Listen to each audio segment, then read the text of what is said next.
Hi good morning students, welcome to IIT smart learn. आज मैं आपको केमिस्ट्री का चैप्टर 9 का ऑब्जेक्टिव कंप्लीट कराने जा रहा हूं। चैप्टर 9 का नाम है उपसहसंयोजक यौगिक। चलिए वीडियो स्टार्ट करते हैं। पहला क्वेश्चन है कि K4FeCN6 का एक उदाहरण है। तो ये जो आपका उदाहरण है वो आयनिक संकुल का है, इसलिए राइट ऑप्शन आपका हो जाएगा ए। चलिए नेक्स्ट क्वेश्चन देखते हैं कि हेक्साएमाइल प्लेटिनम क्लोराइड का सही सूत्र है। तो सही सूत्र जो है वो आपका वो है PtNH3 6Cl4, इसलिए आपका राइट ऑप्शन हो जाएगा ए। चलिए नेक्स्ट क्वेश्चन देखते हैं कि Na3Cr C2O4 होल थ्राइस में Cr के उप सहसंयोजक की संख्या है। तो उप सहसंयोजक की जो संख्या है वो है आपका 3, इसलिए राइट ऑप्शन हो जाएगा आपका ए। चलिए नेक्स्ट क्वेश्चन देख लेते हैं कि निम्नलिखित में दुर्बल लिगैंड है। तो दुर्बल लिगैंड जो है आपका वो है Cl-। यहाँ पे ध्यान दीजिएगा कि आई टाइप हो गया है, तो यहाँ पे Cl- होगा, इसलिए आपका राइट ऑप्शन आएगा ए। चलिए नेक्स्ट क्वेश्चन देख लेते हैं कि कोबाल्ट की प्रभावी परमाणु संख्या CON2 होल ट्वाइस Cl2, यहाँ पे भी Cl होना चाहिए, प्लस है, तो कॉम्प्लेक्स आयन में क्या होगी। तो कॉम्प्लेक्स आयन में जो है वो आपका होगा 36, इसलिए राइट ऑप्शन हो जाएगा आपका बी। चलिए नेक्स्ट क्वेश्चन देख लेते हैं कि H2PtCl6, यहाँ पे भी Cl होगा, तो Cl6 का IUPAC नाम है। तो IUPAC नाम जो है आपका वो हो जाएगा डाईहेक्सा क्लोरोप्लेटेनिक एसिड, इसलिए राइट ऑप्शन हो जाएगा आपका ए।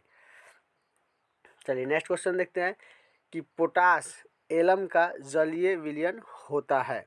तो पोटास एलियम का जलीय विलयन जो होता है वो अम्लीय प्रकृति का होता है, इसलिए राइट ऑप्शन हो जाएगा आपका ए। चलिए नेक्स्ट क्वेश्चन देखते हैं कि CuNH3 होल 4 SO4 में Cu का ऑक्सीकरण अंक है। तो इसका जो ऑक्सीकरण अंक है वो आपका हो जाएगा +2, इसलिए राइट ऑप्शन हो जाएगा आपका बी। चलिए नेक्स्ट क्वेश्चन देखते हैं कि उदासीन लिगैंड का उदाहरण है।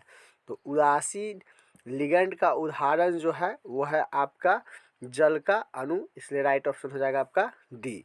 चलिए नेक्स्ट क्वेश्चन देख लेते हैं कि K3CrOX होल थ्राइस में Cr का उप सहसंयोजक संख्या क्या होगी। तो उप सहसंयोजक संख्या जो होगी वो होगी 6, इसलिए राइट ऑप्शन हो जाएगा आपका ए। चलिए नेक्स्ट क्वेश्चन देखते हैं कि CrH2O होल 4 Cl2 प्लस संकुल में Cr की ऑक्सीकरण संख्या है। तो ऑक्सीकरण संख्या जो हो जाएगी वो हो जाएगी आपका +3, इसलिए राइट ऑप्शन हो जाएगा आपका बी।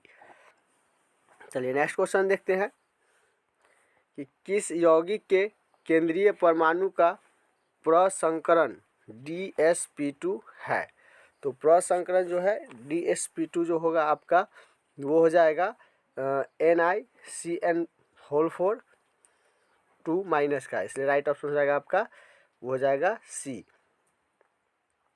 चलिए नेक्स्ट क्वेश्चन देख लेते हैं कि K3FeCN6 एक है। तो ये जो है आपका उपसहसंयोजक यौगिक है, इसलिए आपका राइट ऑप्शन हो जाएगा बी। चलिए नेक्स्ट क्वेश्चन देख लेते हैं कि NiCO होल 4 में निकिल का ऑक्सीकरण अंक होता है। तो निकिल का ऑक्सीकरण अंक जो हो जाएगा वो हो जाएगा आपका 0, इसलिए राइट ऑप्शन हो जाएगा आपका ए। चलिए नेक्स्ट क्वेश्चन देखते हैं कि निम्नलिखित जटिल यौगिकों में किसका अणुचुंबकीय आघूर्ण सबसे अधिक है। तो सबसे अधिक जो होगा चुंबकीय आघूर्ण वो हो जाएगा आपका CrH2O6 3+ का, इसलिए राइट ऑप्शन आपका हो जाएगा ए। चलिए नेक्स्ट क्वेश्चन देखते हैं कि CONH3 होल 6 Cl3 किस प्रकार का जटिल यौगिक है। तो ये जो आपका है वो उदासीन जटिल यौगिक है, इसलिए आपका राइट ऑप्शन हो जाएगा सी। चलिए नेक्स्ट क्वेश्चन देख लेते हैं कि निम्न में से किसमें निकेल का ऑक्सीकरण अंक 0 है। तो ऑक्सीकरण अंक 0 जो हो जाएगा तो NiCO4 CO होल 4 का हो जाएगा, इसलिए आपका राइट ऑप्शन हो जाएगा सी।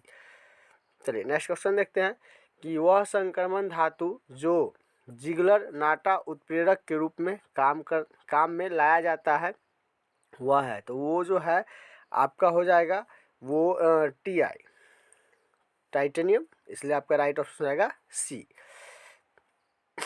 चलिए नेक्स्ट क्वेश्चन देख लेते हैं कि TeL अर्थात टेट्रा एथिल लैड का प्रमुख उपयोग है। तो प्रमुख उपयोग जो हो जाएगा वो हो जाएगा प्रतिध्वनि यौगिक के रूप में, इसलिए राइट ऑप्शन आपका हो जाएगा बी। चलिए नेक्स्ट क्वेश्चन देखते हैं कि उप सहसंयोजन यौगिक K4NiCN4 में निकेल की ऑक्सीकरण अवस्था है। तो निकेल की जो ऑक्सीकरण अवस्था हो जाएगी आपका वो हो जाएगा 0, इसलिए राइट ऑप्शन हो जाएगा आपका ए। नेक्स्ट क्वेश्चन है कि निम्न आयनों में कौन प्रतिचुंबकीय है। तो प्रतिचुंबकीय जो होगा आपका वो हो जाएगा Zn2+, इसलिए आपका राइट ऑप्शन हो जाएगा डी। चलिए नेक्स्ट क्वेश्चन देख लेते हैं कि निम्न में से हरा थोथा है। तो हरा थोथा जो है वो आपका FeSO4 × 7H2O है, इसलिए आपका राइट ऑप्शन हो जाएगा ए। चलिए नेक्स्ट क्वेश्चन देख लेते हैं कि लिगेंड सक्षम होते हैं जो कम से कम है। तो लिगेंड जो सक्षम होते हैं जो कम से कम है वो है आपका इनमें से सभी। क्यों? क्योंकि एक जोड़ी इलेक्ट्रॉन प्रदान कर सकते हैं, एक इलेक्ट्रॉन प्रदान कर सकते हैं, 3 इलेक्ट्रॉन प्रदान कर सकते हैं। तो ये इलेक्ट्रॉन देते हैं, इसलिए आपका राइट ऑप्शन हो जाएगा डी, इनमें से सभी। चलिए नेक्स्ट क्वेश्चन देख लेते हैं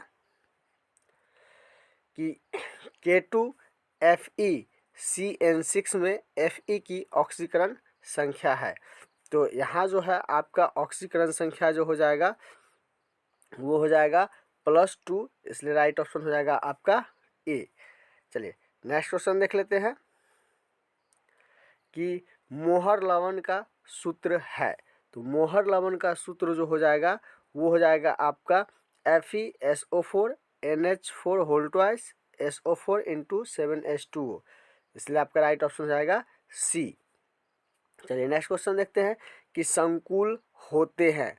तो संकुल जो होते हैं आपका वो होता है 3 प्रकार के, इसलिए राइट ऑप्शन हो जाएगा आपका सी।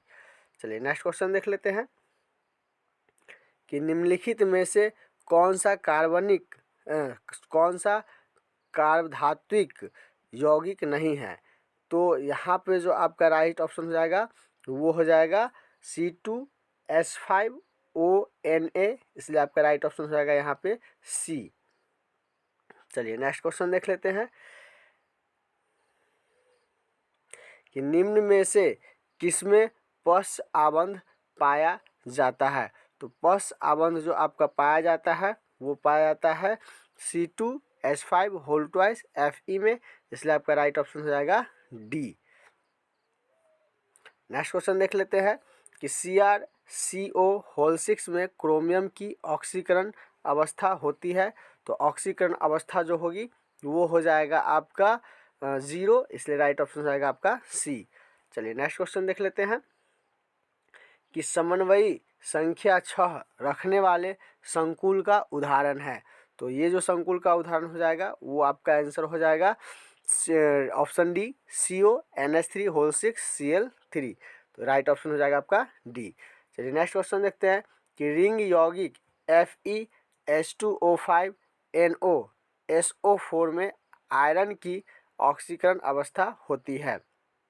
तो आयरन की ऑक्सीकरण अवस्था जो होती है वो होती है आपका 2, इसलिए राइट ऑप्शन हो जाएगा आपका बी। चलिए नेक्स्ट क्वेश्चन देख लेते हैं कि निम्न में से कौन सा आयन सर्वाधिक अस्थायी संकुल बनाएगा। तो सबसे सर्वाधिक अस्थायी संकुल जो बनाएगा वो Cu2+ होगा, इसलिए आपका राइट ऑप्शन हो जाएगा ए।